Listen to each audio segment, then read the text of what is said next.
Right, please be seated.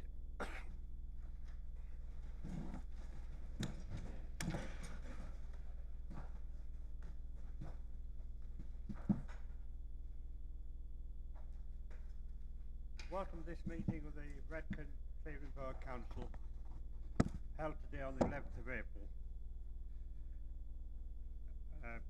Can I make sure your mobile are switched off, please?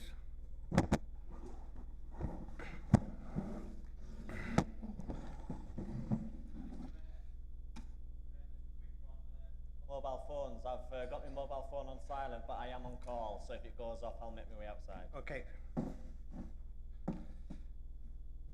I apologise for absence from Bill Clark, Chris Jones and Richardson. Any more apologies?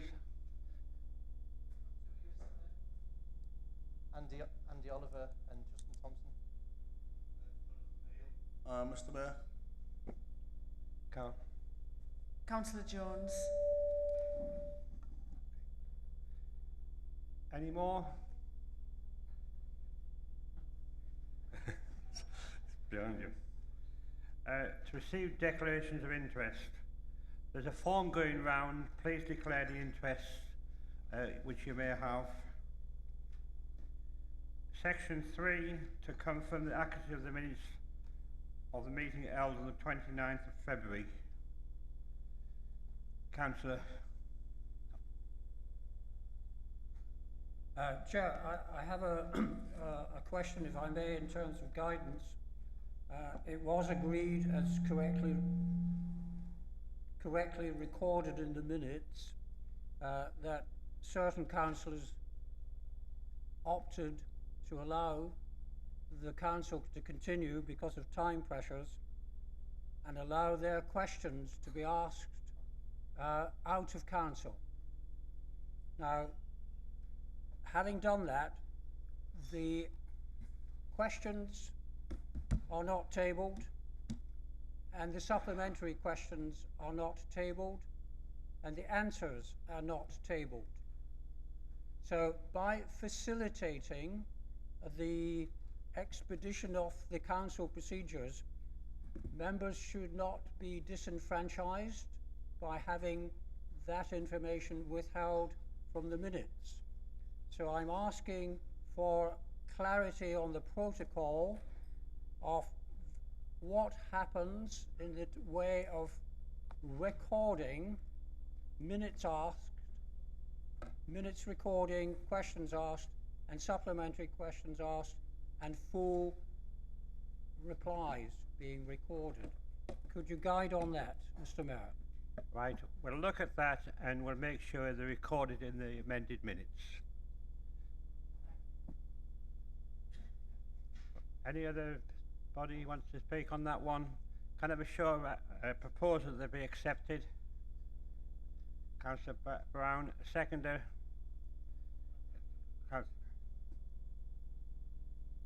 A show of hands, please. Thank you. Carried.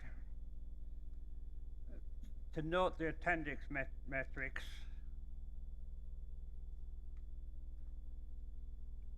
I have one announcement. Can I just remind members, it is my civic ball, charity ball on Saturday the 27th of April. There's still some tickets available if you want to apply, and also any donations would be greatly received for prizes. Thank you.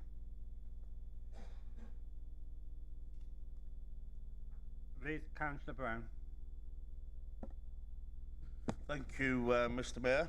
I'm sure everyone will agree that it was fantastic news that new British Steel plant at Lackenby has taken a big step to becoming a reality, with planning permission being granted last week. I was in attendance of the planning, and it was great to see it go through unanimously. We have a proud tradition of steel making in our borough, and we will now see a plan for the future being developed for generations to come. I would like to congratulate the Mayor for his annual Community Achievement Awards, which recognised community heroes with the work they tirelessly do for others and the communities. They are some of the most, they are the sort of people who don't seek thanks for what they do. and they thoroughly deserve the recognition the awards give. So thank you very much, Mr. Mayor. Thanks to my fellow members for such fantastic nominations for the awards. It was great to see streets across the borough getting a thorough cleaning to mark the National Great British Spring Clean-up. Our street teams were out in force carrying out road sweeping and removing fly tipping, dog fouling, weeds and other waste. We aim to repeat this annually, and different areas will be choosing to receive a deep clean if one of your chosen areas didn't get it this time. This Sunday we'll see the return of the elite cycling to our borough with the East Cleveland Classic. The race starts, finishes in Saltburn, and also goes through Gisborne, Skelton, Charlton, Boosbeck, Lingdale and Broughton. As well as the cycling, there are activities and entertainment. I'm sure families will turn out to support and riders and enjoy the day. I know I'm going myself. I'm hoping to get my daughter to come with me as well, as long as she's got nothing cooler to do that day. Projects will transform Redcar Town Centre will move forward in the coming months. The demolition of the old Marks and Spencers and Goodwin buildings on Redcar High Street will start before the major construction on a new venue for family-friendly entertainment and a new library. In the summer, improvements will be made on the High Street and Esplanade. Thank you, Council, and thank you, Mr. Mayor.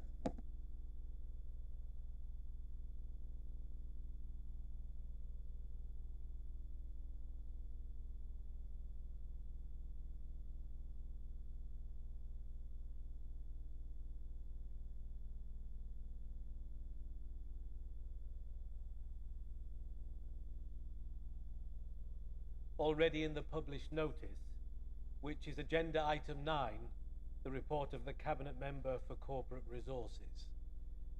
I raise this motion in accordance with the Council Constitution. The relevant sections of the Constitution fall within the section on guidance for the introduction of motions which can be moved without prior notification. And the particular subsections I'm referring to, which are pertinent to this request, are subsections D, to refer to something to an appropriate body or individual, and subsection E, to appoint a committee or member arising from an item on the summons for the meeting. The motion that we'll be tabling accords with these guidelines, and I therefore give you formal notice that we shall be introducing the motion, the wording of which we already have here in anticipation of circulating to members in compliance with Council procedure. The report of the Cabinet Member for Resources makes clear reference to the portfolio incorporating the work of several independent departments, including human resources, to the portfolio cutting across all Council priorities, ensuring the organisation is strong and sustainable, and refers to the management of the workforce being key to this. There's also reference to the workforce strategy of being a great employer. On the basis of the content of the report, subsection E applies, and the content of the proposed motion allows D to apply. Thus, Mr. Mayor, I formally request that the motion shortly to be circulated is taken as part of the formal agenda today. I would suggest that it would sit best as agenda item 10, but of course, Mr. Mayor, that's at your discretion, and your choice will fall under subsection C of the appropriate guideline. Thank you. Thank you, Councillor. What I intend to do after Councillor Chris Massey's question and answer session, I'll take a short break and we'll look at bringing it possibly in the motions.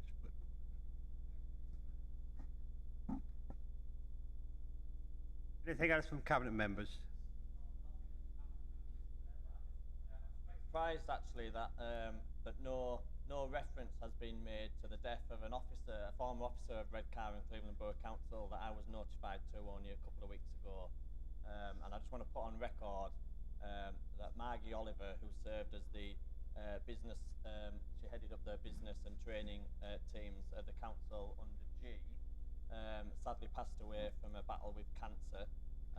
And obviously my heart's gone out to everybody that knew her, especially the people that are in the teams. I've passed that message on already to the people that I know. Obviously it's very upsetting because I got on really well with Margie throughout COVID and everything, all the business stuff. So I was quite disappointed that it hasn't been picked up at a top level for this meeting today, to at least have a minute's silence and a bit of respect shown to people that have worked in this authority and given it their all. But please, Brian, can you pass on to everyone else in the team that would have been working with Margie, let them know that at least someone in this chamber has mentioned the fact that someone who was well thought of on this council has been remembered in this chamber today.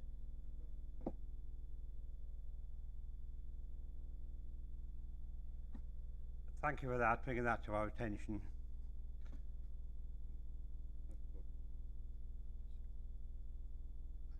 We'll just continue.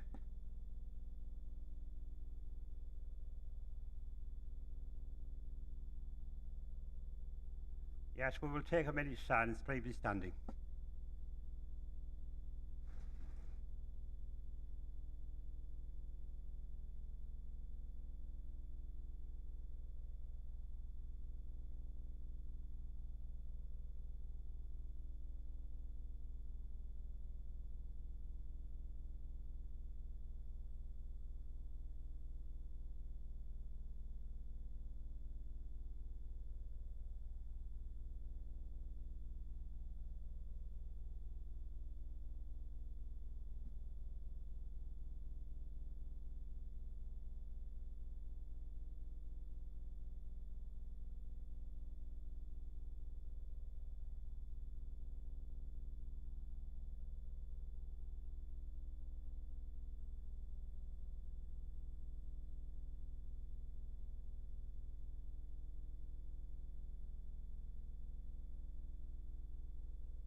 Thank you. Please be seated. Right. Thank you for bringing that to my attention. We now come on to any announcement of the Managing Director. Thank you, Mr. Mayor. No announcements on this occasion. There's no questions from the public, so it brings us on to item 8, which is a report from Councillor Pallister.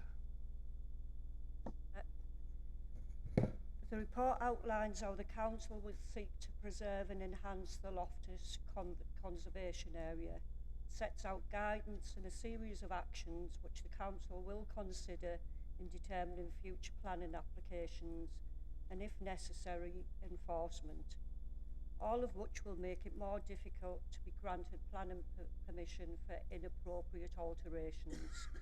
I am conscious that we're awaiting new planning legislation expected in the autumn, but given the significant amount of work with owners, occupiers, businesses and community, we felt it right to bring the report to Cabinet and full council. The report is 45 pages long, so I don't intend to go through the whole report, but happy to answer questions. Thank you, Mr. Mayor. Thank you. Can I have a second for that motion, please? Councillor Brown.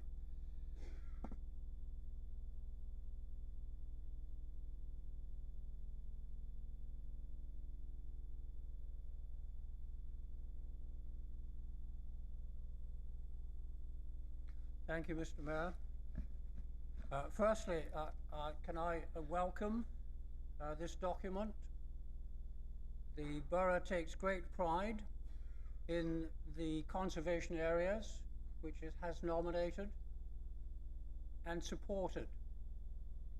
And the further extension for Loftus clarification of its conservation area requirements is most welcome. I would like to commend the work of the officers who have taken time and brought their experience and intellect to prepare these documents. And I hope the local authority will be well served by them and the community in the future. However, Mr. Mayor, I have one fundamental concern, and that is the ability to observe the recommendations and to enforce the recommendations when they are not complied with. And I speak from experience of the Saltburn Conservation Area Management Plan, which took a good 6 years of local member input to develop, and then with the help of officers to materialize into a working and living document in 2018. However, there is a problem, and that is, first of all, this authority needs to change its attitude. It needs not to be presenting documents that are well researched, well prepared, and well considered, and leaving them on a table. There needs to be enforcement. Now, in practice, the number of occasions when ward councillors for Saltburn have been in despair because of the lack of commitment of the system to read the letter, which fundamentally has two core principles: to conserve and enhance. Unfortunately, the system allows value judgments to be made, and those value judgments do not support the essence of the Conservation Area Management Plan. So if the Saltburn experience is going to be mirrored in Loftus, I despair. We need, Mr. Mayor, to have the absolute confidence of elected members that all officers are going to agree the spirit, first of all, of conservation area management plans, and then to interpret the letter of those plans in a manner that makes sense on the ground. One might be given, perhaps misgiven, to think that there is a visceral void within certain sections of this officer authority, where the commitment to support plans that elected members have agreed on are not being delivered against. And the second element of this is in terms of resources. If we're going to have management plans for conservation areas that are going to have to be complied with, we need to have support for enforcement of non-compliance. So I hope that the officer who is presenting this on behalf of the Cabinet and the Cabinet member will take note of these points and ensure that this particular management plan will not suffer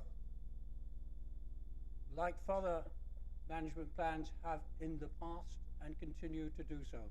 And we need to regroup as a council to say that what's on paper will be delivered.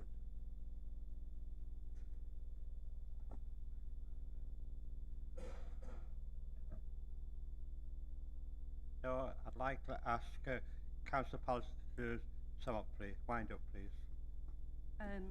So I agree with Councillor Thompson. There is a lot of work goes into developing these conservation plans, which is why I felt that it needed to come to Cabinet and Council. However, you know, I'm disappointed that what you're saying is we've got one for Saltburn and it's not working, and I can only hope and do my best that we will change that around. What I would say as well is the other way that we can do it, because we only have a certain amount of officer time, so we can't expect sometimes officers to be able to see what's going on across the areas.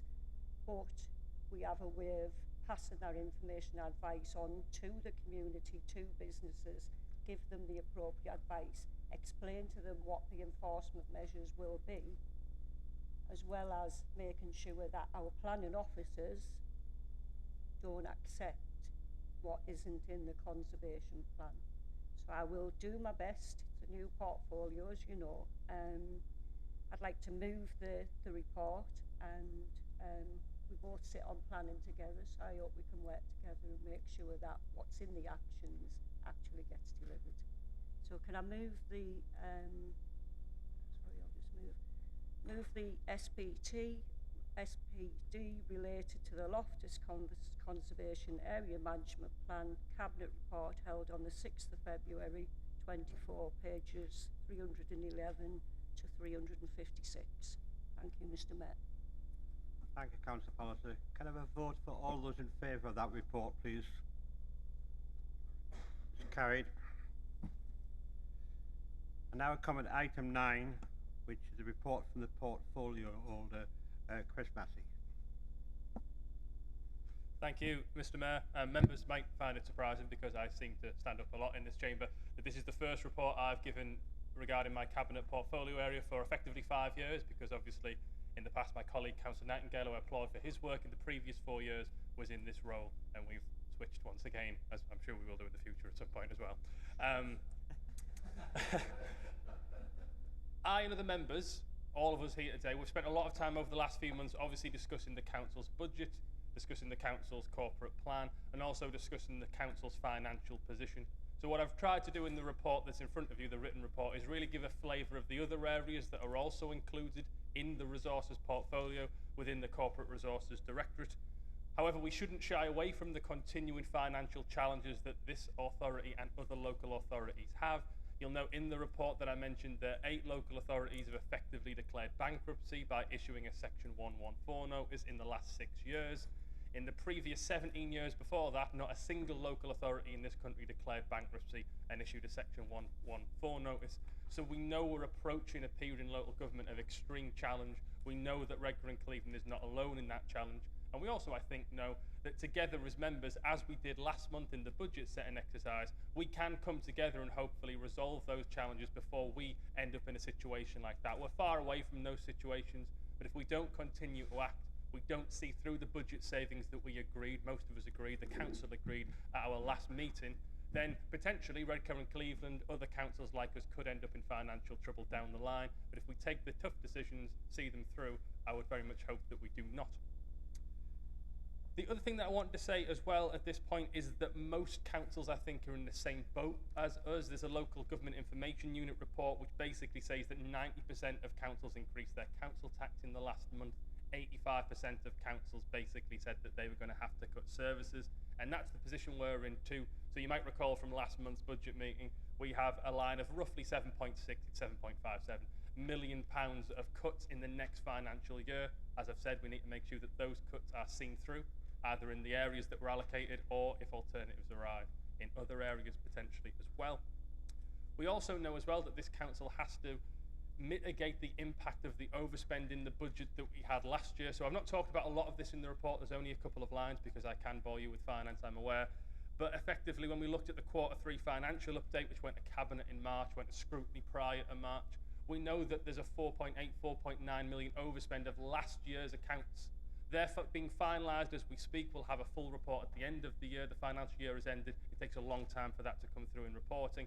But we need to find permanent solutions for those 4.9 million moving forward, on top of the 7.5 million that we allocated for cuts in last month's budget as well. The other thing that I wanted to stress as well is the corporate plan. The resources portfolio, as I think you're aware, has an overarching responsibility across the council in different areas. It is up to service leads, directors, and indeed other cabinet members to sometimes see through those projects, but resources tends to allocate the resources in order for those projects to go through to be facilitated. This is where the corporate plan comes in, the idea that our council priorities, which are shared across cabinet members, shared across directorates, and shared across us as members, they should be seen through so that Redcar and Cleveland is a better place to grow up in, a better place to work in, and sadly, but also true, a better place to potentially die in as well. We need to make sure that we're speaking to all of our residents. It's what the corporate plan's about. As the resources member, I have responsibility for the plan in a general sense, but underneath, cabinet members have individual responsibilities in specific areas as well. The organisational plan, you might also recall, went to cabinet last time around in March as well, and this is where it starts to really allocate those responsibilities across portfolio areas. So for reference, because we're in the resources session today, the things that are assigned to myself in the corporate plan are specifically the financial strategy, which you do hear a lot from me about, the workforce strategy, and also a new strategy which is under development about commercialisation and a commercial strategy. The other areas sit with other cabinet members. The workforce of the council, we know that we have an ageing workforce at the council. I know that at a previous council meeting we had questions about absences at the council. I can say that last year we had the lowest number of absences in the Tees Valley. This year we're not quite the lowest, but we're certainly alongside the lowest. Middlesbrough don't give us their figures half yearly, but at the half year point we're about there, I would say, pretty much with Hartlepool, but we are way ahead of Stockton at this point in time. The other really important thing I think we need to ensure, as well as planning for the next generation, we need to ensure that our apprenticeship levy, which is levied on all large-scale organisations with a budget over £3 million, is spent to its fullest to ensure that our staff get access to training to improve themselves. And 22 members of our staff this year have accessed apprenticeship training, current members of staff who have upskilled themselves through that funding. And secondly, we need to make sure that people out there, our residents, can access good quality jobs within this organisation, and apprenticeships are one of the ways through into that. And 32 members of the public out there have attracted and have been successful in attaining apprenticeships at this council this year. As such, we have spent all of our apprenticeship levy. If we don't spend it, it goes back to government. We have to give 0.5%. We have spent it all. We've spent it all on people out there coming into the authority and working for us, and people already in the authority, upskilling them, retraining them, and giving them extra skills to hopefully help their career progression. The other thing within the workforce as well are accidents. Accidents sit within the portfolio in a general sense, although there's also a health and safety committee. The number of reportable incidents this year is fairly similar to last year. There are 87 this year, there were 78 last year, but the number of major accidents has certainly gone down this year. I know one of my former colleagues, Councillor Eyre, a few of you will remember, will always say one accident is too many, and of course it is, but we need to make sure that where possible, major accidents, 7-day reportable accidents are kept to a minimum, if not absolutely nil. And I think we've got a positive performance there. Another area within the portfolio that some people might not necessarily know is the governance section, which also includes registrations, births, marriages, deaths, etc., and also legal services more broadly too. Our elections team, as we're still in the first year of our 4-year terms, our elections team obviously held a successful election campaign in May 2023, and a political campaign clearly from the elections team, but I think those elections were successful and they went off without a hitch. They're also preparing for the forthcoming general election and indeed the imminent mayoral and police and crime commissioner elections as well. I want to highlight this point that our elections team are working on, but also we have a duty as well, I think, to share with our residents, to ensure that every one of our residents is registered to vote. Currently, the figures that I have that are in the report are that 93% of our residents are registered to vote, which suggests that 7% are not. It's about 3,000 people there or thereabouts. And we need to make sure that where possible we are getting as many people as possible registered to vote. And also for those who are registered to vote, it's very important that we stress that ID is now a requirement to vote, and that residents can apply for a voter authority certificate if they don't have a standard form of ID. I think it's incumbent on us to really try and hit that home with our residents. Very positively, our registration services had 943 notices of marriage or civil partnership this year, of which 930 were marriages, but a clearly successful thing that is held with this council, and a happy thing in this council as well. Another area, or other areas, information technology and communications. The Assistant Director for IT, John Bullman, often says when he meets me that people only care about his role when things go wrong, but it's incumbent on him to make sure that things do not go wrong. But our IT team, behind the scenes, do an awful lot that we're maybe unaware of. So they get between about 1,200 and 1,300 calls per month. About 1,500 tickets are raised a month to try and resolve IT issues, both our own but also the staff at the authority as well. They do a sterling job behind the scenes to make sure that all our devices hopefully are working, and indeed the devices of staff are working too. In terms of communication, we have a digital strategy where we have a number of council services available digitally, but we also are aware that some residents don't have access to digital technology. But we can see our real strength and success in this. We have 2.3 million views of our website now per year. We also have a residents newsletter, which has recently been launched, and our Facebook audience has grown to 23,500, which is an increase of 2,000 in the last year, which is really positive. Some of our posts, you may be able to guess which ones, have exceeded more than 100,000 views on Facebook. Although I know some of those issues were contentious, it's good that residents know they can get information from the council's Facebook site. Even if they weren't happy about a particular decision, hopefully they keep coming back to that site to get more up-to-date information where possible. Another thing as well within finance, which may be forgotten because it's not high-level finance, but it's very important finance, is that the resources portfolio, and indeed some of the staff in the resources team, they work on the household support fund, and I can say that 1,329 houses receive financial support through this fund, which is a great thing. The fund has been extended from April to September this year, but we have no idea what's going to happen after September, and I would really plead that the government, if it's the same one we have now, or if it's a new government in the future, continues that fund. Can you start concluding, Oh, please? can I'm literally on it now.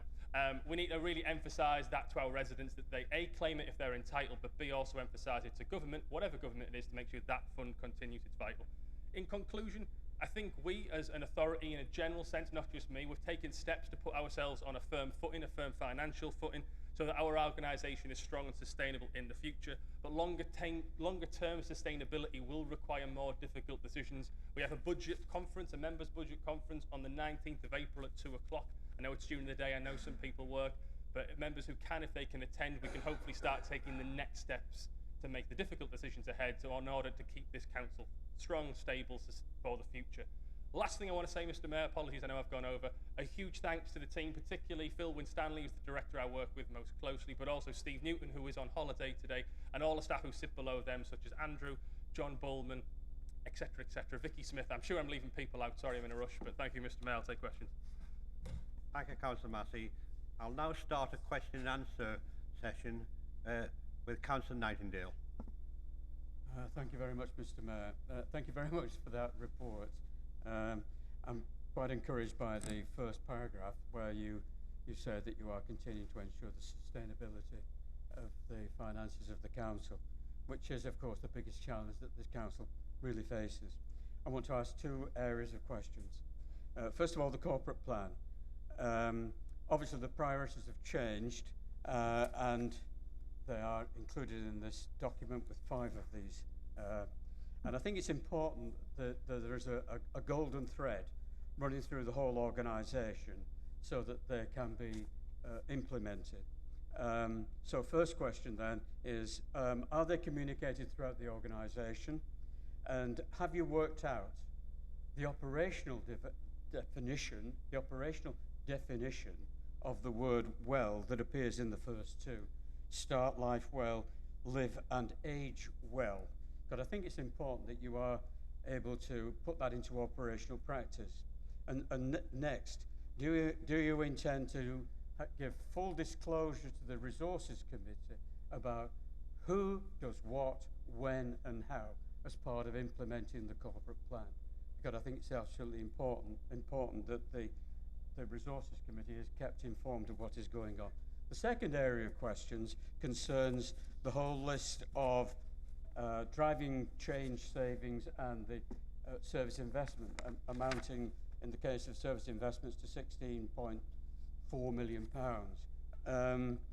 And included in this, in the driving change changes, is a series of changes that series of savings, I should say.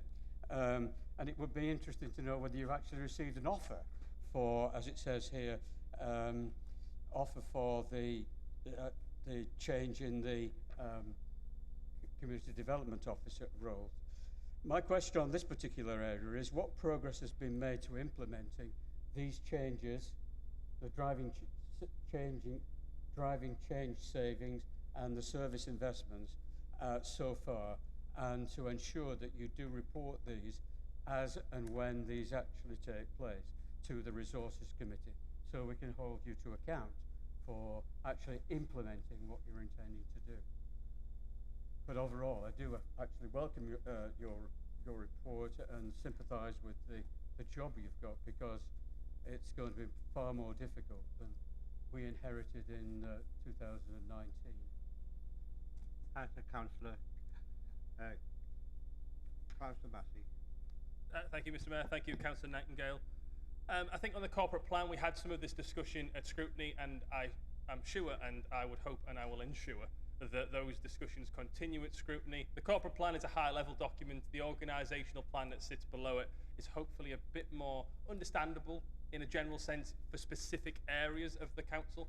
So the corporate plan has grand aims, Whereas the organisational plan starts to pin those grand aims towards particular policy areas, particularly policy challenges, and that's what we are going to report on at scrutiny as those plans develop. Some of those plans have already happened, so we have a financial strategy. It's the medium-term financial strategy. But like I said, for me, one of the other ones I have is about a commercialisation strategy, which we're not there yet. That's something that needs to be written. But certainly, as I always am, I'll be at the scrutiny committees and ensuring that those are certainly discussed at resources. But it's a discussion for you as the chair whether you want all of them discussed at resources in a general sense, because obviously adults have some, children have some, regeneration, growth, carbon, etc. have some too. On the supplementary to part 1, which was the well question, I will repeat what I said at the resources committee, which is that effectively the corporate plan, I said, without going into a history lesson, tries to be the American Constitution. In the American Constitution, the pursuit of happiness is guaranteed in writing, but it is the pursuit that's guaranteed, not the happiness. The council's corporate plan is striving for the best for our residents, being fully aware that we are not the group that is in control of making 20,000 jobs. We're not the group that's in control of private business. We're not the group that's in control of most of the transport in the area. We will push, we will try and make people's lives better. We will try and help them age well. We'll try and help them start life well. But we're not always in control, which is why a term which is perhaps vague in your view, Councillor Nightingale, maybe appropriate in mine, is utilised, but I understand exactly where you're coming from. Second point regarding the driving change savings, the 7.57 million from the budget. Obviously, we are only a couple of days into the new financial year at this point in time, but some of the bigger ticket items, the near £1 million, just under for fees and charges, just over for the minimum revenue provision, they're already in train and have largely been achieved at this point. So some of the big ticket items have happened.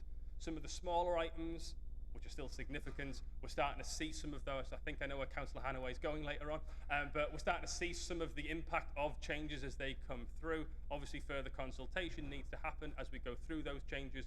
But in essence, at this point, we have started the big ticket ones. We're now moving on to the significant but smaller in terms of budget item ones as we move forward. Thanks for the questions and thank you for your kind words. Thank you, Councillor Massey. Councillor Caroline Kerr. Thank you, Mr. Mayor, and thank you, Councillor Massey, for your comprehensive report. You rightly highlight all the excellent work our staff are doing, and particularly the apprenticeship scheme is a really good news story. I'd like to ask about sickness absence, if I may. The figures that are presented, they're a big improvement on the piecemeal information that we have been receiving, so I thank you for that. The 17,000 days odd that you mentioned, by my calculation, amounts to almost £2 million. I'm presuming a 7.5-hour day, and I'm presuming an average hourly rate of around about £15, which is possibly a conservative estimate. Now, this is a huge chunk in lost productivity and in reduced service delivery. And when you add on employees' contributions, circa 20-odd% potentially, overtime pay, agency staffing costs, then that 2 million figure will be probably well exceeded. There are also non-monetary costs. For example, the extra workload on staff who are left to pick up their slack. Now, it's not a small thing, obviously, and I appreciate all that's being done to try and improve that performance, and you've outlined that in your report. We need to do more. You've compared us to the Tees Valley authorities, where we're sort of average or better we're better than Stockton, you mentioned. Well, let's look at where the best practice is. Let's look at what the best performing councils are doing, perhaps, and how they get their sickness rates right down. Targets, maybe, to help reduce sickness absence. When I asked what the target was in the last meeting of corporate resources, I was told there wasn't one. Now, I'm sure robust, though realistic targets would help us to drive performance. And finally, you mentioned that the information is going to be reported to the employment committee. I would like to see this, and I know it's not my decision, I would like to see this information come to the Corporate Resources Committee, because in my mind, that's what that committee is all about, corporate oversight, and this is a really important area for us to have that corporate oversight on. Thank you. Councillor Massey. No, thank you for the question. Apologies, I had forgotten that it was you, Councillor Kerr, who asked the question previously at the council, but indeed that information was included in this report specifically because of the helpful question that we had at a previous meeting, so thank you for that. I think one of the important things to say about staff absence in a general sense is we've given the comparative figures. I asked for those. They've been included in the report for the local Tees Valley authorities, and as you can see, we performed best last year, and we're not best this year, but we're certainly close to near the bottom in terms of, well, the bottom or the top, I don't know. We're doing well. That's the short version of it. However, if we want to compare ourselves nationally, we do have a Chartered Institute for Professional Development and Health and Wellbeing. The average number of days lost by a local authority is 10.6 days per year. The council's currently performing between 8 and 9.5. So we are substantially below the national average for public service, particularly local government sickness. So we are performing well. The second thing to say about sickness absence is, and this is through no members of staff fault whatsoever, the majority of our sickness absence is made up from long-term sickness. So we have, I think, 9.48 days per employee of absence per year. But about 7 of those days are made up of long-term absences. The majority are quite short-term. Indeed, there were 52% of council staff last year at this authority who never took a single day sick. But obviously, some people, life events happen, ill health happens, and as is their right and as they should, staff need to recuperate and get well. But that is certainly something that we can continue to monitor. The question about corporate resources is a question for the chair of that committee. I would be more than happy for that. I have no problem with it, but I know the chair has a busy agenda, and it is up to him if he wants to include it as an item moving forward, but it's certainly a sensible suggestion. Thank you. Thank you, Councillor Malik. Councillor Peter Cook. Thanks, Mr. Mayor. Councillor Massey, well-written report as usual. Thank you. Brings me on to, we're all public servants in this chamber, and we've been given the privilege to serve our communities within the correct manner and conduct, which leads me to this part of the report, page 23, 4.5. You mentioned as a cause of concern regarding elected members' code of conduct complaints. As your report states, 18 borough councillors and 31 parish councillors complaints in the 10 months period, compared to 81 for the whole of the last term, which was 2019 to 2023. This leads up to the questions. Of the 18 borough elected members involved in those code of conduct complaints, how many were upheld? If the number is 0, how and why? How many of those 18 elected members were made by other members compared to those made by residents and public? And you also state that social media is resulting in the majority of those complaints. Do you have a percentage of social media related complaints compared to other forms of complaint? If so, could you possibly provide a breakdown of those complaints received? Thank you. Councillor Massey. Thank you for the question. So I can speak about it in a general sense. The 31 that we've received is kind of the responsible authority, so it includes not just councillors here, but some councillors in other parishes, etc. Of the 31 complaints, 13 were related to social media specifically, so it's not a majority, so apologies if that was a typo on my part, but 13 of 31 were social media. Of the 31 themselves, 15 of them, so about half roughly, no further action was taken, the complaint was effectively dismissed. 7 of those complaints have been referred up to an assessment subcommittee, so further action could be taken in the future. And the remainder, which I think is 9, that's quick math, sorry, it's wrong. The remainder have been referred back to the complainant for further information before they can proceed either to no action up to an assessment subcommittee. But in a general sense, I share your concern. We are all public servants. We're all held to a certain standards. The principles of public life, the Nolan principles apply here, they apply in the authority. That's the information I have at the moment. I'm happy to dig into them further, but they're the stats that I have. Thank you for the question. Councillor Corley. Thank you, Mr. Mayor. Thank you, Councillor Massey. It's just a really quick one, really. With the voter ID, we do regularly push that as a council, but we don't tend to push the voter authority cards. Can we just push them more? Because I'm quite concerned for the students who don't necessarily have a driving licence or a passport, and they could miss their right to vote. Thank you. Councillor Massey. Yes, no, I think it's a good point. I think both pushing electoral registration in a general sense, but specifically also because we know it's a new requirement. I'm sure a few of us have encountered residents who have not had identification and been upset, frustrated, etc. about that. So certainly I'm happy to converse with the electoral services team and see what we can do there. The only thing I wanted to add from my remarks earlier, I said that 93% of adults are registered to vote.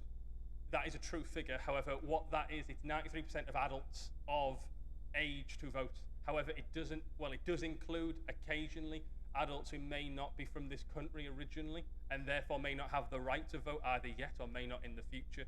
So the actual number of voters who are unregistered but could legally vote is smaller than the 7% in a general sense, because we have a number of international people in the borough, so don't be too alarmed that I said 93% is my short version. I know you didn't ask that, but I thought I'd try and add it in. Thank you. Councillor Philip Thompson. Thank you, Mr. Mayor. Members will recall that at the last council meeting, I did ask a question under members' allowances, and I proposed an amendment at that particular meeting, referring to members paying for a parking permit. And I was advised that I should withdraw the amendment because everything was in hand. So I duly gave way, Mr. Mayor, and withdrew my amendment. However, that discussion took place on the 29th of February. Come the 1st of April, when implementation was meant to be taking place and members started to sign up for their parking permit, no action had been taken to implement the payment policy. So here we are, on the one hand, professing to be very efficient, to be productive, and yet a member has to withdraw an amendment given an assurance that everything is in order when it is not. So I would ask for an explanation to be given at some point, Councillor Massey, if you be so kind. I want to ask a second question, and that relates to workforce. Now, it's already been highlighted that the unacceptable level of number of days lost last year. And although that may, in the main, be down to long-term sickness, there is a fundamental problem here, is there not, within this authority, that while we profess to being a great employer, and I quote from page 20, we are not. We do some elements very, very well indeed, and all credit to those officers and members who support the delivery of them. But it's not long ago, Councillor Massey, when I recall that this authority was attempting to apply for Investor in People Platinum standard. Why have we not carried that aspiration through? Now, members will be aware that I do continually comment on our failure to perform our annual appraisals to our target for department. An annual appraisal is fundamental to an employee being engaged with its employer. There is so much that can be gained by that reciprocity of confidence between employer and employee that makes me want to come to work. So I ask if, Councillor Massey, you could take away and seek in your aspiration to build, to be a great employer, that we consult with all departments to make sure that the annual appraisals, which is just a small part of engaging with employees, is fulfilled to the letter. Councillor Massey. Thank you for those questions, comments, Councillor Thompson.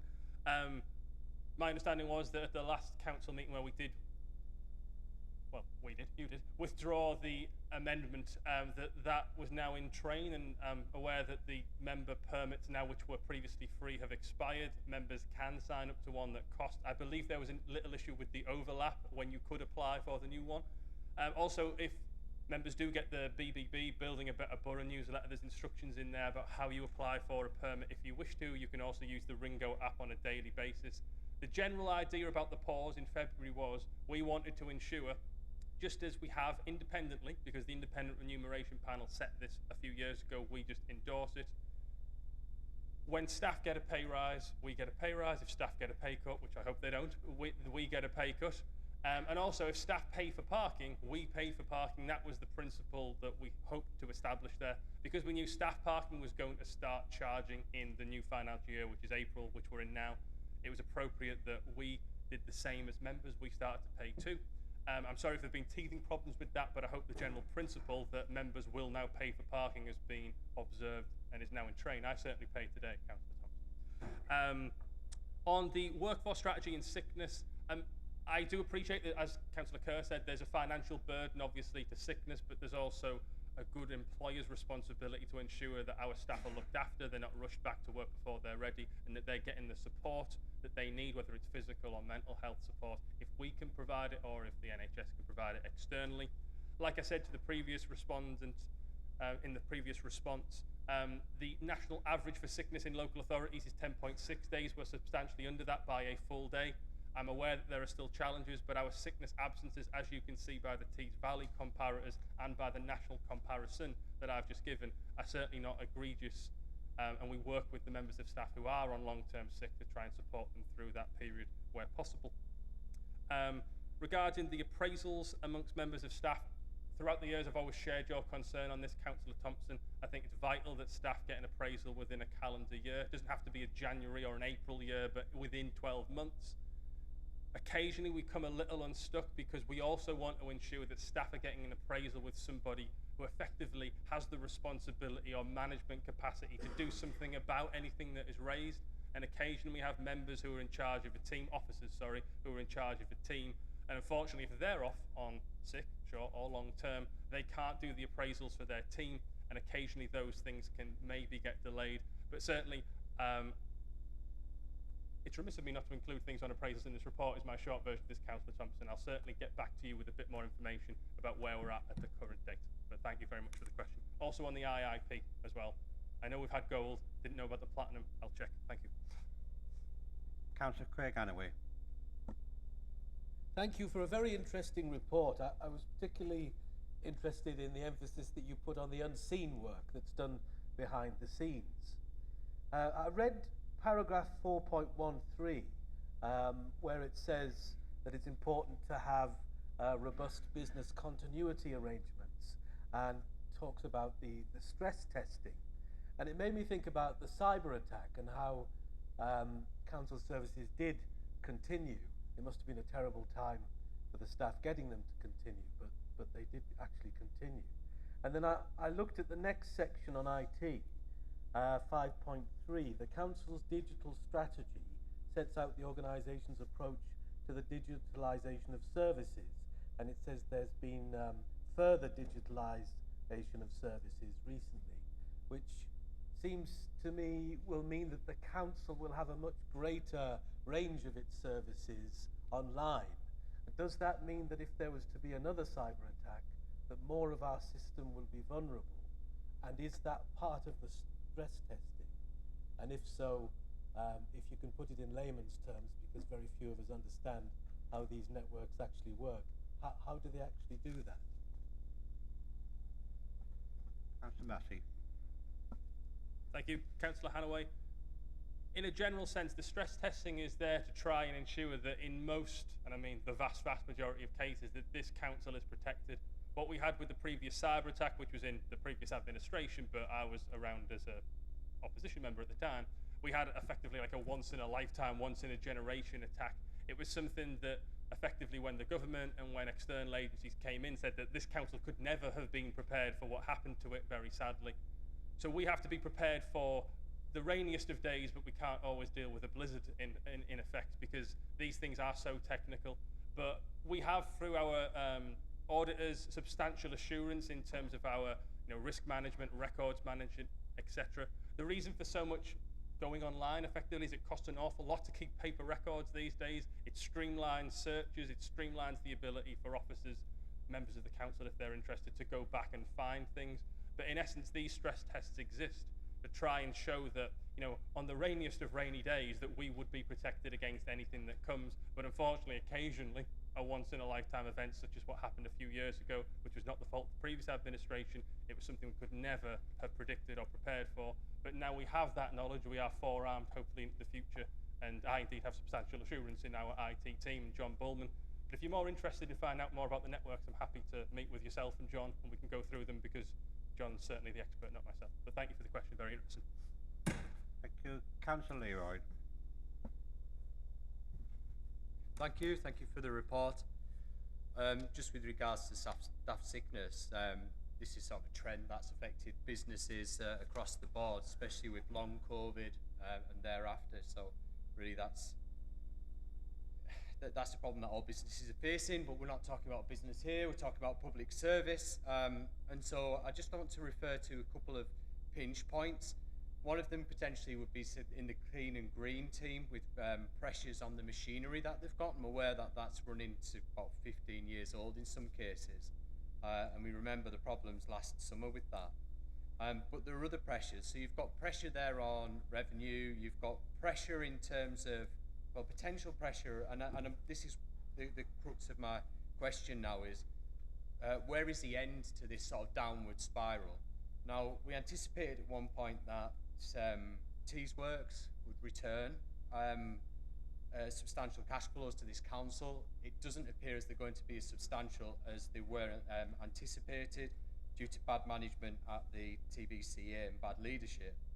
Indeed, liabilities there, once we, well, and the accounts are not great, but once we start removing some of the fictitious lines, should we say, we get to around about £209 million worth of debt and long-term liabilities. What that's secured against, I don't know.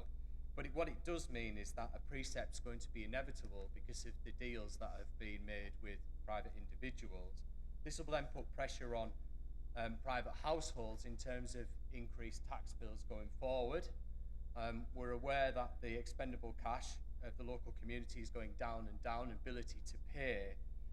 So my question is really, where is the outlet? Do you anticipate that the incoming government, which will likely be a Labour government, will deal with some of the pressures? We've heard there about the 4.8, 4.9 deficit. Essentially, where is this going to end, and what are the solutions going forward? Councillor Massey. That is a very interesting question, and I do wish I had the answer to it. I think the challenge that local government has nationally at this time is something that is shared, as I said at the start of this report. It's shared across councils, it's shared across the country, and I'm not sure if I mentioned this, but it is in the report. I'm not sure if I mentioned it orally. It's predicted by the LGA that in the lifetime of the next parliament, whether it's a Conservative or a Labour government, half of local authorities in this country will go bust, unless something changes. But I don't have the solution or the answer as to what needs to change. But I think what you and I have certainly seen since we got elected together in 2011, I know you've had a period out of office, but we have seen a huge shift in the burden of local authority finance, away from it being centrally funded by government and part of the general taxation pool, which hopefully you can see the rich pay more and the poor pay less, but an appropriate share. We've seen a shift from that to a shift where local taxpayers make up the bulk of our fees and charges, our bulk of our income from those sources. Our government grant has gone down. The money that we have to take in, not just Redcar, every council in the country, from local residents has gone up. And as Councillor Nightingale has been banging on about, I think, for a couple of decades, council tax is a grossly regressive system. You can have a mansion in London and pay less council tax than living in a standard two-bed house in Redcar and Cleveland. It's a joke. The system needs to change. Sadly, I think you or I don't have the power to change it. Maybe in another life we may have wished to, but not these days. I think the national system needs to change, whoever's in charge at the next election, to make sure that local authorities are appropriately and more crucially fairly funded as we go forward. If not, the LGA's prediction might come true.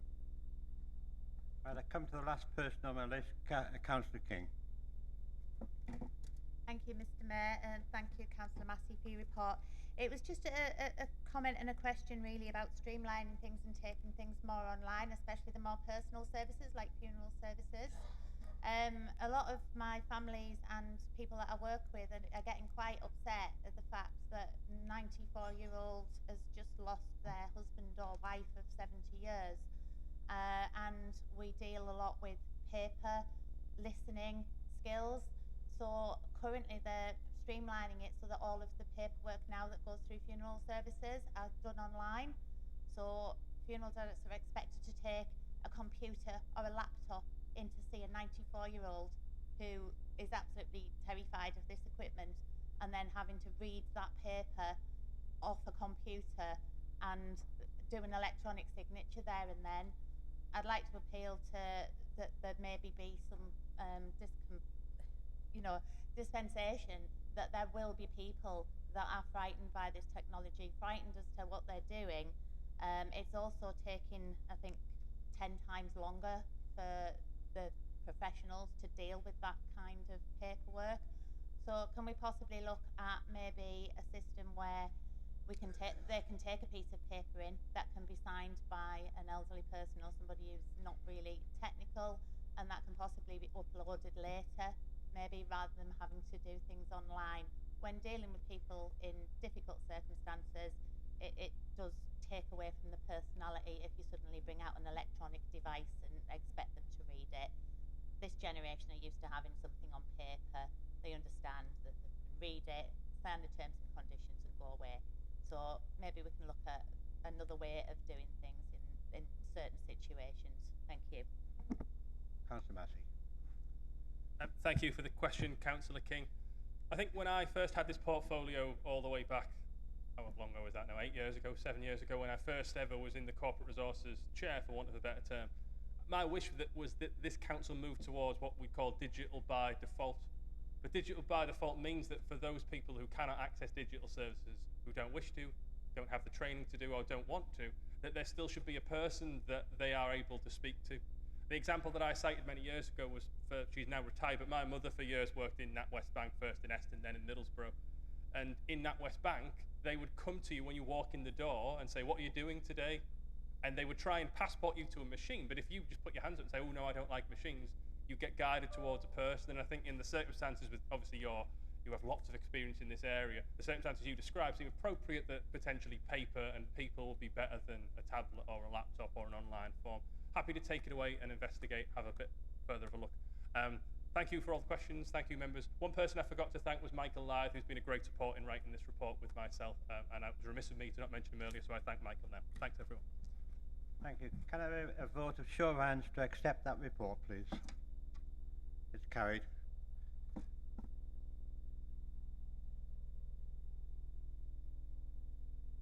Councillor Anaway's motion.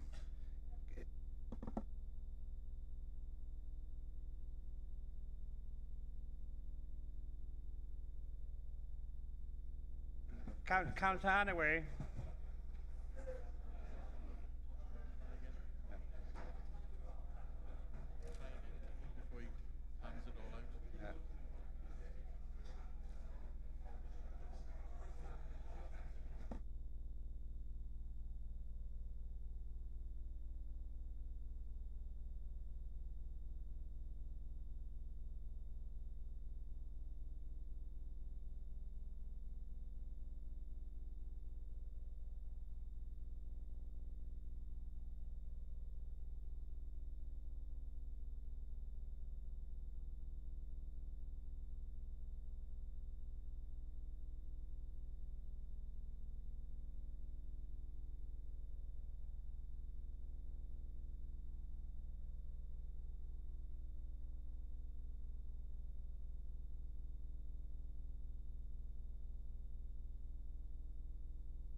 Can I bring it back to order, please?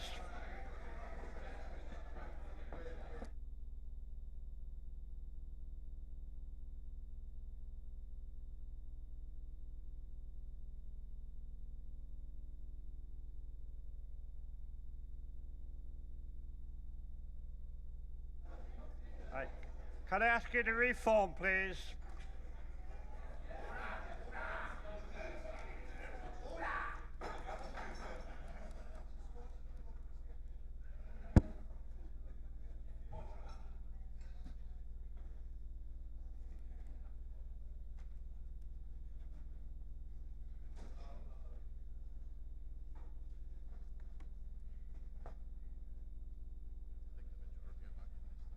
Yeah, the other two just coming now.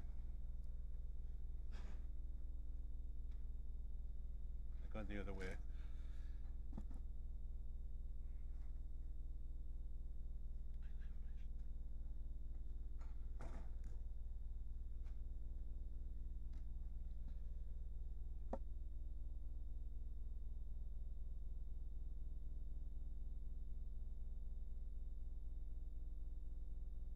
And I've listened to both.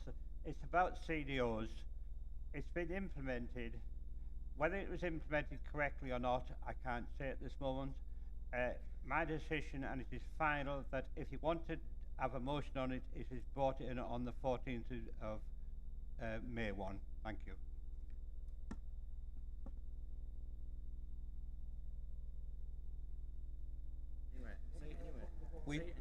Can I make a point of order, Mr. Yes.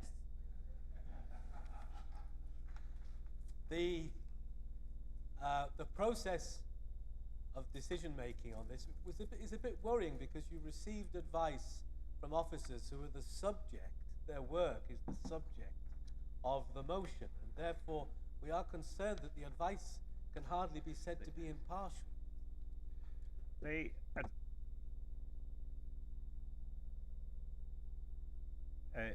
With notice, and what I've allowed is the motion to be brought forward with advice and for the next Borough Council, so it be discussed fully.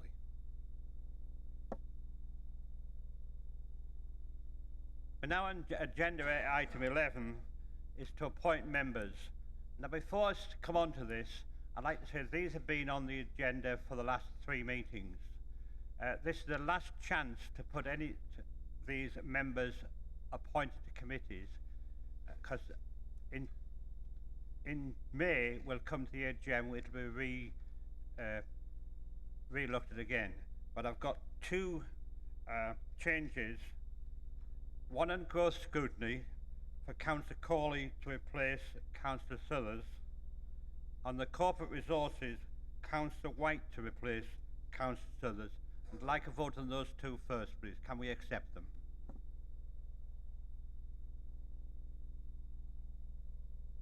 Well-being and health, or the other 5 scrutinies, do you propose to put anybody forward at this stage? Right, there's nobody going forward at this stage.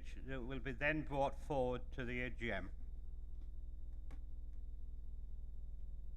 We now come to item 12. It's the questions from the members of the council to the first one is from Councillor Kay to Councillor Brooke. Councillor Brooke, the small village of Charlton's, which I represent, is threatened with having its grass cutting reduced by at least 3/4 in area as a result of no mow May. Isn't this unjustifiable when you consider that the residents of Charlton's have no gardens, back or front, and deserve to retain well-cut open spaces for recreational purposes? Isn't this cutback of all cutbacks also unjustifiable when you consider there are thousands of acres of countryside around Charlton's where wildlife of all species can flourish with or without the unnecessary implementation of no mow May? Councillor Brooke. Thank you, Mr. Kerr. Councillor Kerr, sorry. First of all, I'd just like to confirm it's not a cutback. As members are aware, the Wild Plant Conversation charity Plant Life started the No More May campaign in 2019 to encourage garden owners to put their mows away during May and let wildflowers grow. The council was approached by partners to commit to this last year, but due to the timing, we were unable to take part. However, as we will soon be launching the council's biodiversity strategy, we thought it would be an excellent way to kickstart our action plan. All councillors have been contacted with proposed sites for No More May. It has been our intention that these sites are agreed with ward councillors, and if and when there has been concerns raised, officers are prepared to meet and look at alternatives where possible. The team will continue to engage with ward members to agree suitable biodiversity projects and ensure that all community needs and aspirations are met. Councillor Kirby, a secondary question. Thank you very much. Well, I want to make it clear that I, as ward member, do not agree. Once No More May is over, when, during 2024, will the former full grass cutting regime at Charlton's recommence, and at what intervals? Councillor Brooke. I would assume it would follow the normal cutting cycle, which is, I believe, every 18 days. But I'm more than happy to meet with you in your ward with the relevant officers to discuss further, if you wish.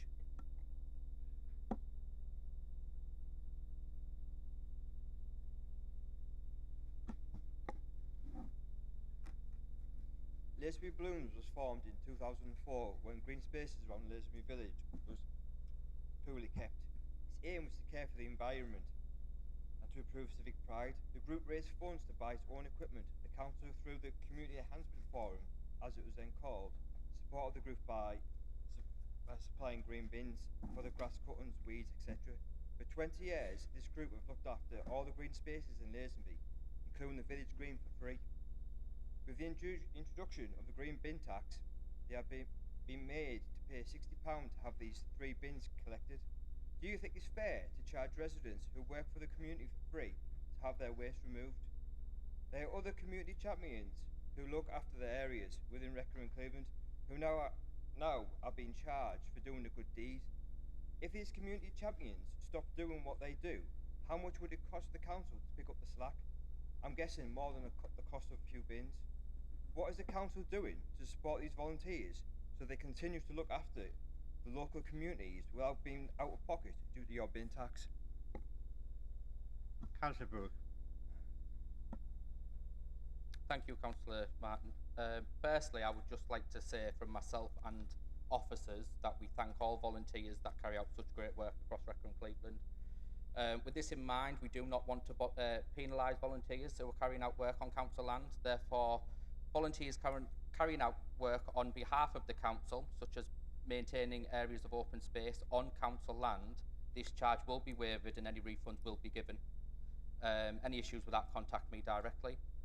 However, if any volunteers carrying out work for another organisation on private land, then unfortunately the charge still applies. Do you have a supplementary question?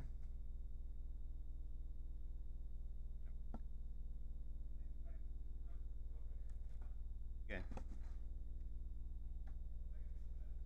And first and foremost, I'd like to say to the council, I did speak with Councillor Buck prior to this. It's not personal, it's just the way it is. On the 19th of March, the Cabinet met to make a decision to close Rosebery Library in the ward I represent of Kirkleatham, which has since had a library since 1960s. Broughton Library is also facing closure, causing our residents, including young families, to suffer massive inconvenience as they now have to travel to other libraries within the borough. The portfolio holder for neighbourhoods, which includes libraries, did not attend this important meeting. Was the reason for his absence due to the article that was written by the Northern Echo about Councillor Brooke for failing to pay a coach business owner situated within his ward of Grangetown money that was owed in August 2023? This was despite people paying the charity up front for the coach trips.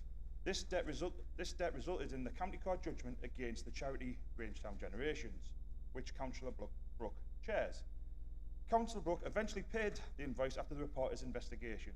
The payment also included court costs and interest. Councillor Brooke's response to the reporter was, and I quote, "I completely understand the owner's anger and upset. I was under the impression that this was being dealt with appropriately. In my absence, I was focused on other commitments. I accept and take responsibility for the breakdown of communication and accept my oversight in this matter could have been dealt with better. I do sincerely apologise for this. The charity he chairs is now taking responsibility for Grangetown Library, given to the charity to run by the council. Councillor Brooks' focus on his other commitments, in his own words, a distraction, and his absence from the important meeting on the 19th of March where the decision was made to close our libraries, how can Councillor Brooke continue to cope with his position of Cabinet Lead for the important portfolio of neighbourhoods? Councillor Brooke, would you resign from your current position? Councillor Brooke. Thank you, Mr. Mayor. I'll just like to break this down in pieces, if you don't mind. So regards to the recent Cabinet meeting that you referred to regards to the library review, as many members across this chamber are aware, due to my declared interest with Grangetown, I sought advice from the monitoring officer, and it was agreed from the beginning that I detach myself from the review and have no involvement with any type of scrutiny, debate or decision making. So even if I was in attendance, I would have to have withdrawn from the meeting anyway. But I would just like to obviously put on record I wasn't here for family emergency and personal reasons, which I've discussed with you outside of this meeting. Regards to the concern with the charity, respectfully, that has no relevance to this chamber's order of business, so will not be discussed in this chamber. I'm happy to discuss it with members outside of this chamber in private. That's fine. Regards to my resignation, I will not be resigning, as the monitoring officer has already rejected the standards complaint. There was no breach of standards complaints, and my party has found no breach in party rules. Thank you. Thank you. Do you have a secondary question? Yes, Mr. Mayor, I do. Obviously, I understand the review processes, not being involved, part of your portfolio, get that. Regarding the charity, you're not willing to discuss it in the chamber. I'm not 100% sure, but I think it's a CIC, so therefore it's its own thing. But to not resign because the monitoring officer said that you haven't done wrong, in my opinion, like I said to Councillor Massey, we are public officials. We have been given trust by the public, regardless of if we do it as Peter Grogan or Councillor Grogan. So I'm sorry, if I could go out and punch someone in the face, I've done it as Peter Grogan, and then I won't get done, and I won't be sacked for me, but I bet there would be a massive uproar if I did do it. So me personally, I'll ask again, consider your position and take it from there. Because at the end of the day, people in the face. I just don't think we should be talking about violence whatsoever. Please, can we have that taken back?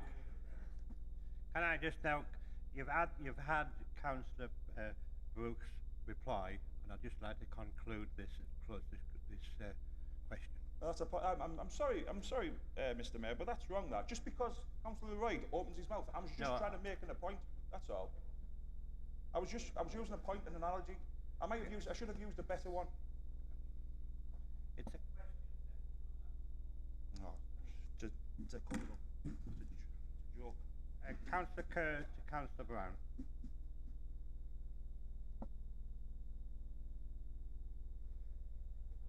Thank you, Mr. Mayor.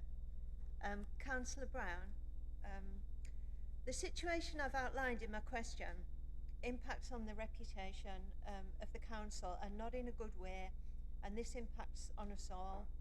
Residents and our partners were left waiting in the street because the NAP meeting in Gisborough last week turns out had been cancelled, and it had been cancelled a full 10 days previously by someone, so someone was aware that the NAP meeting would not proceed. Now, the day before the meeting, I was told that one, the council no longer has the resources to support the NAP, that two, councillors should take the opportunity to regroup, and three, there would be volunteering opportunities to take minutes, etc. Well, all that is well and good, But the day before the meeting, I don't think we need a raft of procedures to treat people with common courtesy. And I feel in this situation we have been treated with contempt, not only the councillors, but the residents and our partners who were left waiting in the street. So therefore, can you please explain the lack of communication which led to that situation? And secondly, and a lot of people are wondering about this, what is the role of community development in the council now? What is it? What does it look like, or what is it going to look like, if indeed it has a role at all? Thank you. Councillor Brown.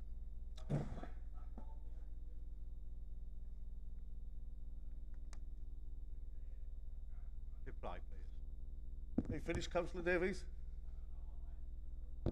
Lies? What lies are that? That's quite a statement to be making, monitoring officer. You should retract it because no lies have been told. No, I did not. Yeah, he's doubled down on that. Now, Councillor Brown, to answer the question, please. Well, can you just not? Can I ask the councillor to elaborate on the lie I told him?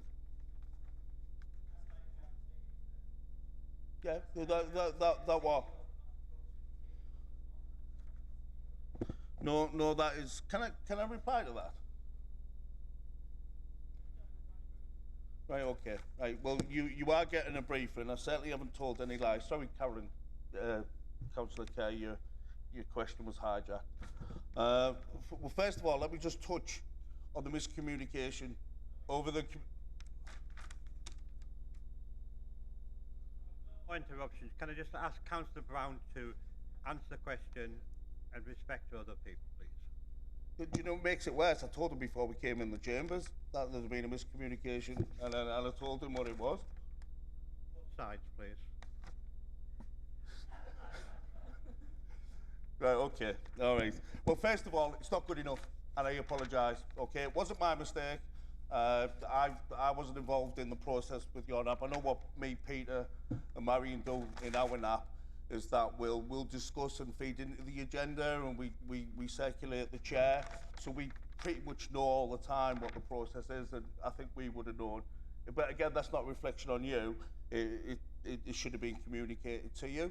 However, whether an honest mistake by an officer is a full council matter, that's another subject. But just to clarify, the CDOs, okay, when we first took over, or before we first took over leadership of the council, they were trying to make these wholesale changes, which I objected to at the time because I hadn't had any sort of councillor input, and it stopped, and it's been a process, okay? You will all be invited today to a briefing where you will meet the 3 people that you now have access to in your region, okay? And it has to evolve a community development role, and there's reasons behind that. I mean, for instance, in some of the deprived wards, life expectancy is dropping for the first time in generations. So absolutely pivotal to community development is the health agenda. Again, I'm not going to get political for the reasons why life expectancy is dropping, but it is dropping. So taking minutes in a nap or having a cohesive team of 3 to be able to work on a number of factors in your community and all of our communities, to me, is more important than taking minutes. However, there has been miscommunication, because whoever told you that we weren't facilitating, or the CDOs weren't facilitating the naps was incorrect, because they absolutely are. And I'll go on record, which I told Councillor Davies before his wild claims about lies, because I don't tell lies.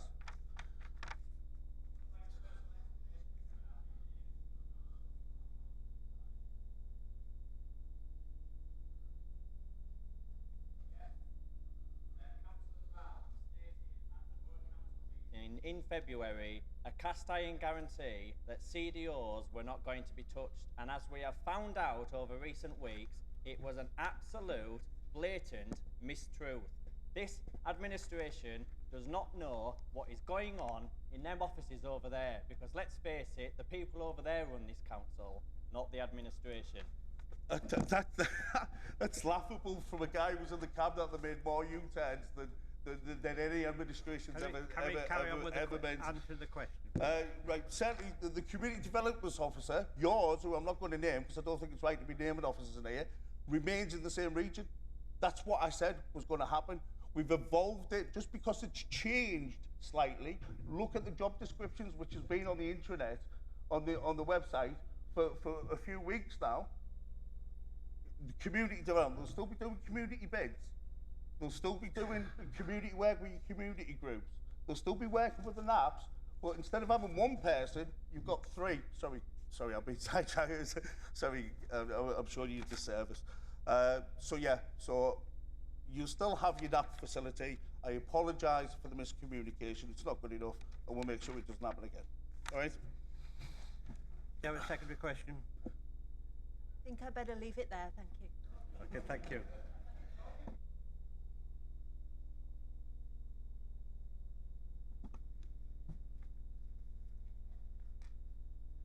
Thank you, Mr. Mayor.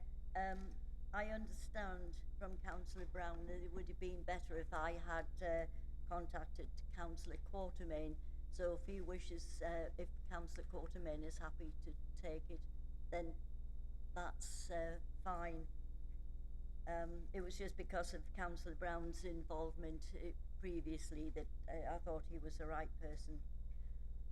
Can you tell me how much money has been raised from the imposition of parking charges in Redcar since the 1st of January, please? Quartermain. Thank you, Mr. Mayor. Thank you, Councillor, for your question. So this is in regard to the reintroduction of parking charges in Redcar that the majority in this chamber are opposed to. That said, in total, over 39,000 has been received, which supports our services and goes towards reducing our budget pressures. This is an increase to the previous subsidy from the TVCA and demonstrates that parking in Redcar is well used and supports and spaces are available to those who are genuinely using them for shopping. Do you have a secondary question? I seem to go into Redcar High Street quite frequently, and there are empty spaces everywhere.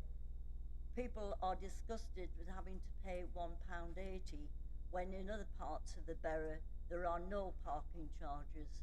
So this disparity, I appreciate that on some land there are covenants, so you can't impose parking charges. It just seems that Redcar is an easy target, and businesses, particularly at the east end of town, are just losing hand over fist. They can't develop their business because people don't want to come. When they had an hour's free parking, which is what I'm going to ask you to review, if you could just reinstate that, then it would help those businesses up the east end in particular, without perhaps too much drain on the £39,000. Would you reconsider that to help the businesses and the residents of Redcar? Thank you. Councillor Quartermain. Thank you, Councillor Evans. And we are having a look at the parking review. You know, what I would say is, like blanket-free parking isn't the silver bullet that we all think it is. People that were parking in the town and taking up all those spaces weren't necessarily shopping. They were parking there all day and not shopping, which is what we're finding, and the proof's there in the revenue that we're picking up. Okay. I have charged the officers to look at maybe discount parking for residents over visitors. I've also asked them to look at how we reward shopping rather than parking. So, you know, perhaps there's a scheme there that we can introduce. It would have to be in regard to the businesses with their, you know, understanding, maybe a business association that, you know, looks at perhaps, you know, what Morrison's do and the big chains to control the parking, but also to ensure people are going in and shopping, rewarding by maybe a refund on the park. We're looking at that. Whether or not it's a viable thing, I'm not sure at the moment, but the research is there, and you know, I'm working with one of the officers, Harland Deer, you may have heard of him, one of the town's managers there. He's based down at Rediscover Redcar, the office down there at West Terrace. If you want to pop in, anybody wants to pop in and discuss that with him as well. He's doing a bit of research there. I've already done a bit myself. There's businesses down, there's towns down on the south coast there, Christchurch, Dorchester, Salt Ash, Warmington, etc., that do this kind of scheme. I want to know, is it viable, is it successful, how it's subsidised, that kind of stuff. So he's doing that bit of work for me and broadly across the whole of the UK. I've got a supplementary answer there. I'm going to give it to you just so that it's recorded in the papers there. And if you want to break down as well, I'll email that. But as a council, we do not have the budget to support blanket-free parking in our car parks. Car park charges were reintroduced for short-stay car parks on the 8th of January 2024, following the end of the TVCA funding drawn from COVID business support funding, which had enabled free short-stay parking in Redcar and Gisborough only from May 2021 until May 2023. Without this funding support, blanket-free parking in Redcar and Gisborough in our short-stay car parks simply would not have happened at all. Although the TVCA funding ceased last year, I ensured the offer continued for the remainder of 2023 and to cover the Christmas and New Year period to try and seek further subsidy from the TVCA, to seek alternative funding options to ensure better communication of the reintroduction was provided and to protect businesses over the Christmas period. Unfortunately, seeking further subsidy, as you know, with a motion from, regarding Gisborough, etc., seeking further subsidy from the TVCA, this was rejected by the Tees Valley Mayor, who had promised free parking throughout our towns and from another funding pot, actually, that was never ever used. Due to the council's budget pressures, we are unable to forego the income derived from parking charges at this time. Based on the first quarter of this year, Redcar Town Centre has not been adversely affected by the reintroduction of charges. The council has seen an increase in parking activity, in fact, above the previous TVCA funded offer. As stated, this is currently over £39,000. I'm happy to provide a breakdown to all members of these costs to all of you by email and whatever. So I'll provide that. Okay. I'm sure it will. Councillor Quartermain. Thank you. It brings the next question from Councillor Leroy to Councillor Brown.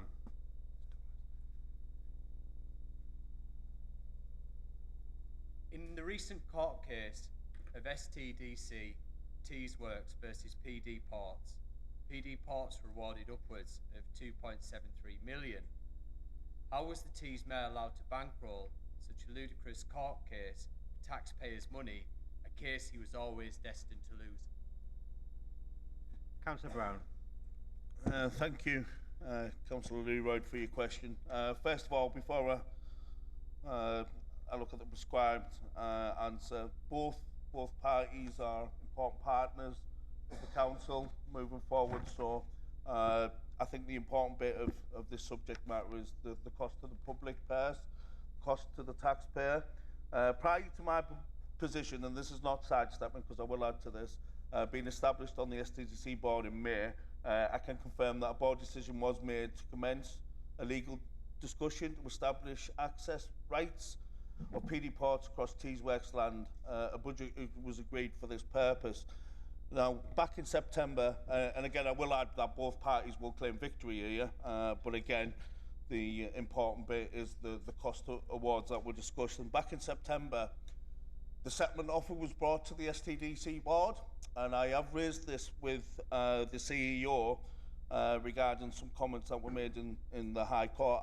Whilst I didn't vote to block it, and the reason being is because in that September meeting, it was communicated to us with fair comment that the Sea of Wind project might be at jeopardy should this access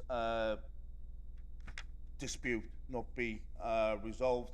However, myself and another board member did absolutely in that meeting instruct the CEO and the officers to go back to PD Port and negotiate, and for a court case to be the very last possible scenario, like literally the last saloon or whatever you want to call it. Yeah, both me, myself, and it's not political because Graham Robb, the other board member, who's like completely conservative, we both argued for that, and none of that was minuted, disappointingly. Again, I'm not sidestepping it because we didn't vote to block it, but then we were given advice from the lawyers of Tees Works that it could put the Sea of Wind project at jeopardy, and we absolutely, myself, would not want to stand in front of jobs for people out there. Thank you. Do you have a secondary question, Councillor Leroy? Yep, I do. In the late February edition of the Private Eye, it emerged that TVCA CEO Julie Gillespie told Andrew Walker KC, as part of the case brought against PD Ports, when questioned as to who would benefit from any payment from the case, she replied, STDC, in respect of a grant of access across STDC's land, then STDC would benefit from the payment.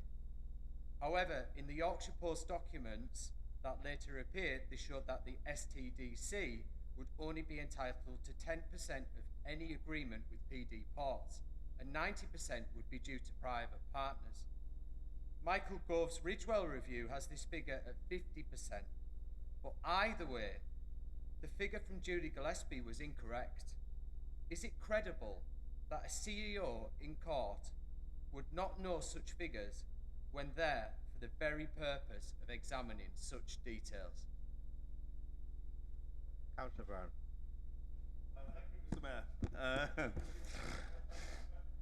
Where's the fence? No, well, it's not, is it? It's not credible.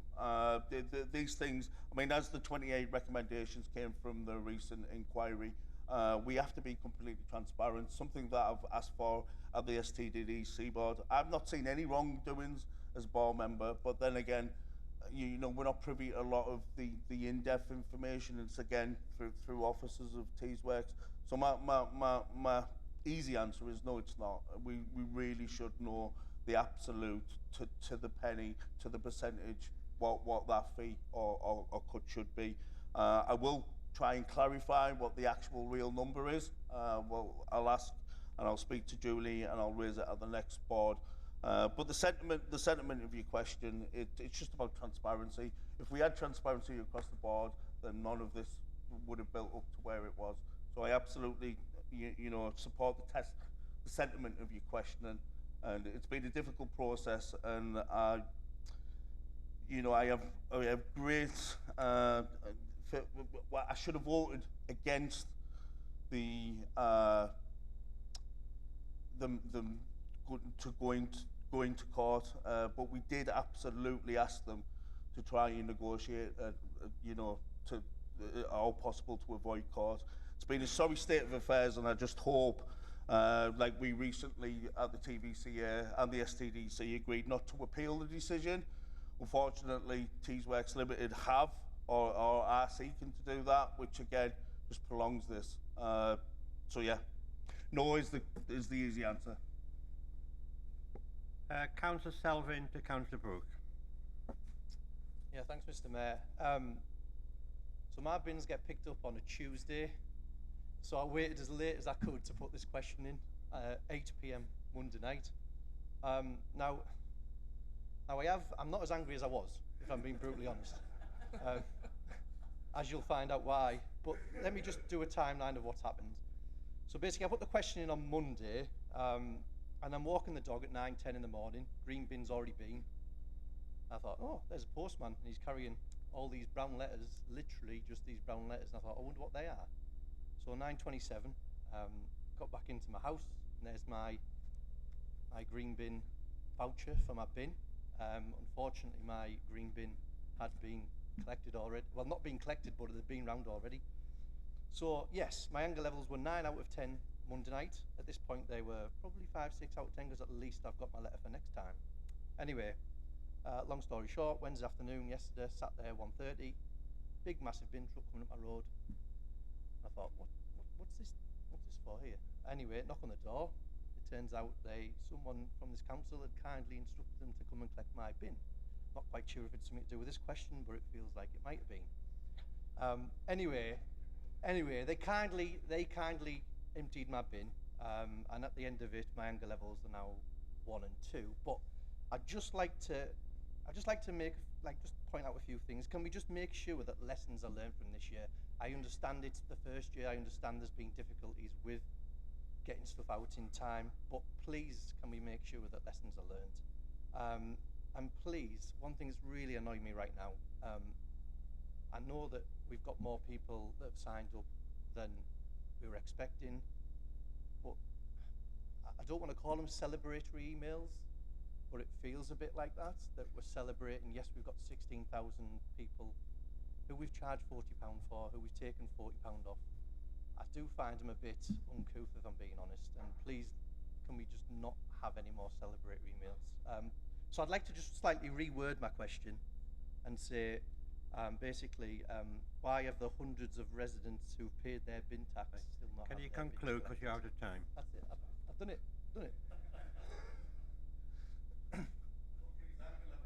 Vote. Thank you, Councillor Salvin. I totally accept your comments, and it's my pleasure.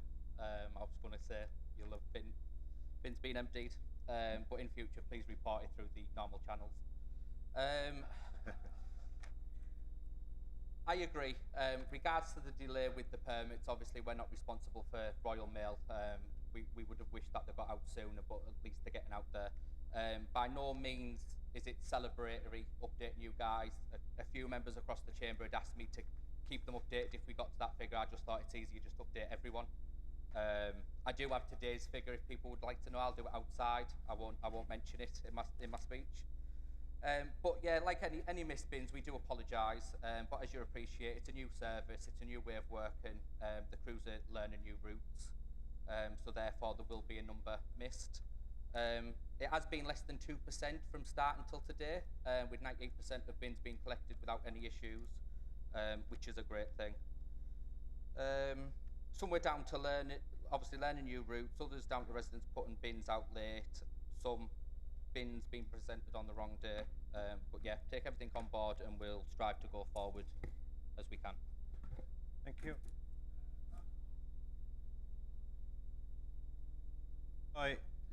Did you have a secondary question? I apologise. Is it me this time? I don't wish to labour the point of the county court judgment against a cabinet member for refusing to pay an invoice as recently reported in the local press. I was pleased to hear the local Labour Party had commenced an internal inquiry into the matter. Would the council leader provide the result of that inquiry and the name of the councillor who conducted the inquiry? Councillor Brown. Thank you, Mr. Mayor. And in reply to the councillor on his question, first of all, I'm going to upset my own cabinet member here because I do want to talk just briefly about Grangetown Generations. I think from what I've looked at over the years, well, since they've been operating, they've fed hundreds of people, they've helped thousands of people, they've helped with social inclusion, they've helped people get through COVID, and I would ask the Conservative group leader, the Conservative MP for Middlesbrough South and East Cleveland, and the Conservative MP for Redcar, if they bothered, before sending in that letter, to speak to any from the charity to understand what the situation was before they did the letter.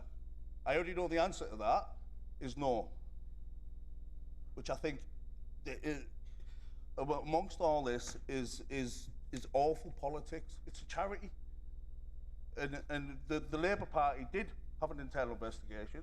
The councillor didn't break any party rules. The council dismissed it, which was wrong.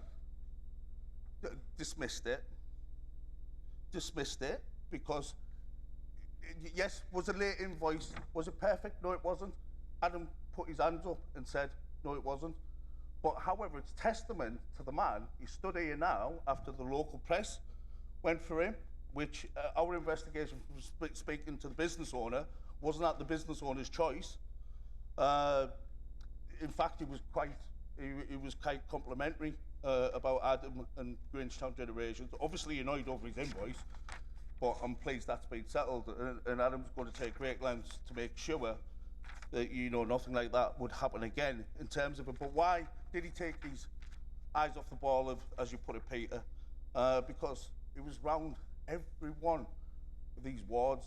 It's by heads above the most hard-working neighbourhoods cabinet member I've seen in the 10 years, and I was one of them for 3 years. And so if he's guilty of anything, he's guilty of overworking, of wanting to deliver for the residents of Redcar and Cleveland. So we have had a chat about him managing his time, but that, in my opinion, is the only thing he's really, really guilty of, is just not managing his time correctly. And in terms of who thinking the report, the investigation, it wasn't me and it wasn't the cabinet. It's a party investigation, and it will remain between us who carried it out. But he didn't break any party rules. Councillor Berry, do you have a supplementary question? I'm very grateful for the lengthy answer that Alex given. I'm not sure which question he was answering, but I'm very grateful for it.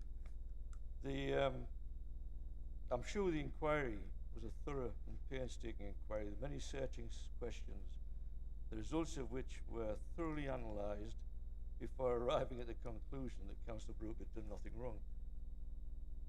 In the interest of transparency and to remove any lingering doubt regarding the result, would the leader provide the council with the questions asked and the answers given? I must stress before you answer it, Claire, I must stress this isn't a dig at Councillor Brown or the Labour Party.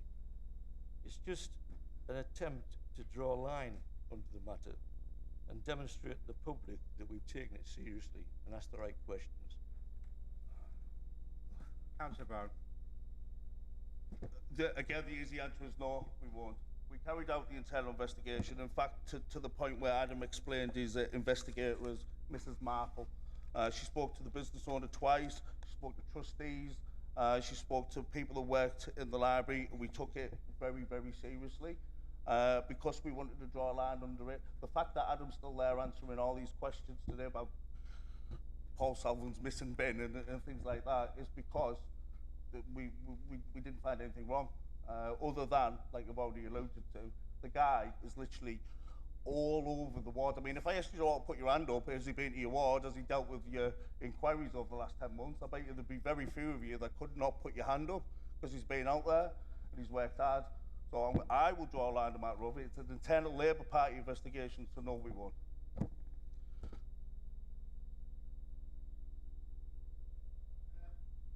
I'd just like to say, you know, I respect what's happening, and I respect you were a cabinet member for the thing.